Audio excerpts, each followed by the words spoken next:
ఇప్పుడు సిగరెట్ తాగటం వల్ల కానీ పాన్ పరాగ్ వేసుకోవడం వల్ల కానీ ఎవరైనా ఆత్మహత్య చేసుకుంటున్నారా?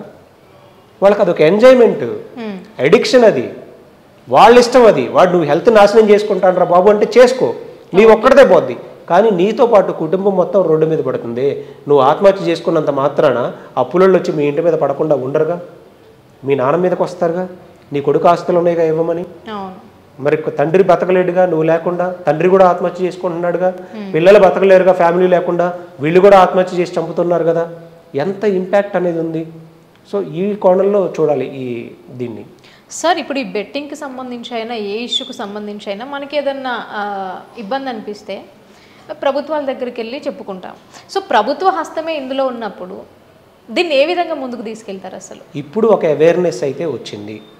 అవేర్నెస్ వచ్చింది కాబట్టి ఇప్పటికైనా ఏదో తూతూ మంత్రంగా 10 మందిని అరెస్టులు చేసి ఒక 20 కేసులు పెట్టి చేతులు కడిగేసుకుంటే ఈ బెట్టింగ్ అనే భూతాన్ని ఆపలేరు. బెట్టింగ్ అనే భూతాన్ని క్లియర్గా ఆపాలంటే ఆ వెబ్సైట్ ఓపెన్ అవ్వకుండా చేయగలిగితేనే సక్సెస్ అయినట్టు. ఈ వెబ్సైట్ అనేది ఓపెన్ అవ్వకుండా చేయాల్సిన బాధ్యత రాష్ట్ర ప్రభుత్వం మీద ఇప్పుడు ఉంది. అది చేస్తుందో లేదో వెయిట్ చేద్దాం. అలాగే మెట్రో మీద కూడా సిట్ ఎంక్వైరీ వేయాలి, లేదంటే ఇండిపెండెంట్ ఇన్వెస్టిగేషన్ ఏజెన్సీకి ఇవ్వాలి. అలా చెయ్యని పక్షాన హైకోర్టులో పబ్లిక్ ఇంట్రెస్ట్ లిటిగేషన్ చేస్తాం. మేము ఆల్రెడీ ఎస్పెషల్లీ నేను ఆల్రెడీ రిప్రజెంటేషన్స్ పంపించాను సెంట్రల్ అథారిటీస్కి. వాళ్ళు ఏ యాక్షన్ తీసుకోలేదనుకోండి హైకోర్టును అప్రోచ్ అవుతాం. ఇంతమంది ప్రజలకి ఇల్లీగల్ బెట్టింగ్ని ఆడండి గెలవండి అని ప్రమోట్ చేస్తున్నప్పుడు మెట్రో ఏమీ ఎగ్జామ్షన్ కాదు. మెట్రో మీద కూడా ఇలాంటి ఇండిపెండెంట్ జడ్జెస్ తీసుకోవాలి, లేదా కోర్టు ద్వారా మేము డెఫినెట్గా ఆర్డర్ తీసుకోవాలి. సార్ ఇప్పుడు ఈ నా అన్వేషణ గురించి మాట్లాడుకుంటే ఇప్పుడు ఆయన ద్వారా సజ్జనర్ గారి ద్వారా ఈ టాపిక్ అనేది బయటకు వచ్చింది, హైలైట్ అయ్యింది. సో కొంతమంది ఆరోపిస్తుంది ఏంటంటే ఈ నా అన్వేషణ కావాలనే వీళ్ళని ఇరికిస్తున్నారు. ఎందుకంటే వీళ్ళందరూ డ్రాప్ అయిపోతే ఆయన ఒక్కడు ప్రపంచ యాత్రికుడు కదా, సో ఆయన ఈజీగా చేసుకోవచ్చు, వీళ్ళు కాంపిటీషన్ ఉండరు కదా అనేసి చాలామంది అంటున్నారు. సో మీకేమనిపించింది ఇలాంటివి కొన్ని విన్నప్పుడు? అంటే ఒక 2-3 కేసులు పడ్డంత మాత్రాన యూట్యూబ్ ఛానల్స్ ఏం బ్లాక్ అవ్వగా? అవును. వీళ్ళేమి వాళ్ళ వీడియోస్ చేయడం ఆపుతారా? ఆపరుగా. వాళ్ళ రెవెన్యూ అనేది ఏమైనా తగ్గుతుందా? యూట్యూబ్ ద్వారా వచ్చేది, అఫీషియల్గా ఇచ్చేది తగ్గదుగా. బెట్టింగ్ ఒక్కటే బ్రాండ్ ప్రమోషనా? అవి కాకుండా ఎన్ని ఎడ్యుకేషనల్ ఇన్స్టిట్యూషన్స్ లేవు, ఎన్ని మంచి మంచి కంపెనీస్ లేవు, ఎన్ని మంచి ప్రోడక్ట్స్ లేవు. అలాంటి ప్రమోషన్స్ వీళ్ళకి రావా? డెఫినెట్గా వస్తాయి. సో అది పూర్తిగా అవాస్తవం.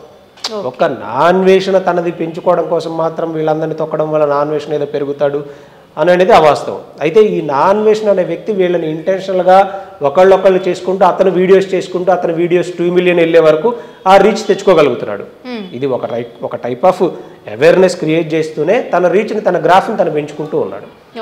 అండ్ ఈ బెట్టింగ్ అనేది 2017 నుంచి ప్రొహిబిట్ చేశారు. ఇప్పుడు కొత్తగా ఆయన వచ్చి చెప్పడం వల్ల ఒక అవేర్నెస్ మాత్రమే క్రియేట్ అయింది, కొంత ఇంపాక్ట్ అనేది కనపడింది. దానికి తోడు సజ్జనార్ గారు దీన్ని ఇనిషియేట్ తీసుకొని ఆయన రెగ్యులర్గా ట్విట్టర్లో పోస్టులు పెడుతూ ఉండడం, డిపార్ట్మెంట్తో కమ్యూనికేట్ చేస్తూ ఉండడం, ఇలాంటివి చేస్తూ ఉన్నారు. అండ్ రీసెంట్గా 2 days బ్యాక్ కూడా సజ్జనార్ గారు నాకు కాల్ చేశారు. కాల్ చేసినప్పుడు సార్ మీరు బెట్టింగ్ దీనికి సంబంధించి చాలా రీసెర్చ్ చేశారని నాతో కొంతమంది జర్నలిస్టులు డిస్కస్ చేశారు. సో మీ ఇన్పుట్స్ ఏదైనా ఇవ్వండి అన్నప్పుడు ఇప్పుడు మీకు చెప్పిన ఇన్పుట్సే నేను క్లియర్గా చెప్పాను. మూవీలో ఇలాగే వ్యాట్స్ వేయించండి అండ్ ఒక మెకానిజం డెవలప్ చేయండి, ఈ ఎవరైతే ఈజీ పోర్టల్ అనేది ఉండే విధంగా చూడండి అని చెప్పాను. ఆయన కొన్ని ఇన్పుట్స్ తీసుకున్నారు. సో ఆయన వంతుగా ఆయన చేసే కృషి చేస్తూ ఉన్నారు.